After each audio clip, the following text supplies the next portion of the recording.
Para sa lahat ng tao, iniidolo ka. Yes. 'Di ba? Tinitingala ka.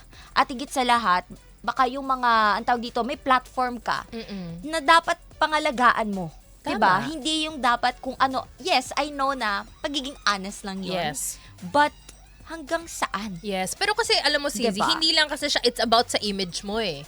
It's about how you use your influence. Yun. Paano Your mo platforms. ginagamit yung plataporme mo Correct. sa pag-contribute mo sa society. Kasi aminin na natin, yung mga public figure na yan, mga ka-vibes, di ba? Mga artista, mga content creators, mga influencers, yung mga tao na malalaki ang following nila online. Yung impluensya nila, actually, it's much more bigger than they care to admit. Yes. 'Di ba? Kung hindi pa nila nare-realize 'yon, dapat 'di ba Ngayon pa lang. mag-self-reflect tayo at gamitin natin Yes. yung power, Correct. yung influence natin sa tama.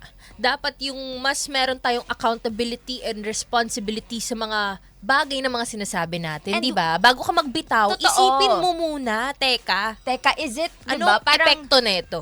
and we don't normalize things easily. Yes. 'Di ba? Kasi 'di ba kapag pag nagbitaw ka na ng isang salita, wala na, they will take it against you.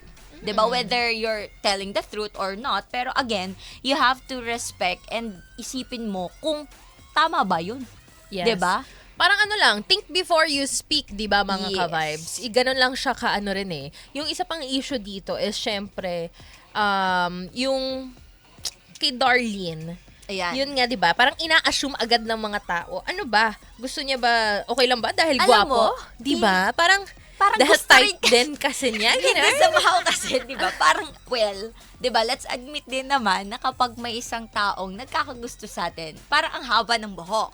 Pero kasi, girl, Darlene, wake up, di ba? Hindi yun like, gusto ko siya. Hindi eh. Meron siyang halong may malice. Di ba? Parang, di ba, parang Totoo. binabastos So parang ka. ano ba yan? Porket type mo ba? Ano Porket ba? gwapo ba? Or maganda? Okay lang sa'yo? Alam mo yan yung sinasabi natin, Sizi eh. Pretty privilege. Narinig nyo na ba yon mga ka-vibes? Pretty privilege Lagi na po. porket gwapo, porket maganda, Maganda. kahit pangit ugali, lang. kahit mali yung ginagawa, acceptable.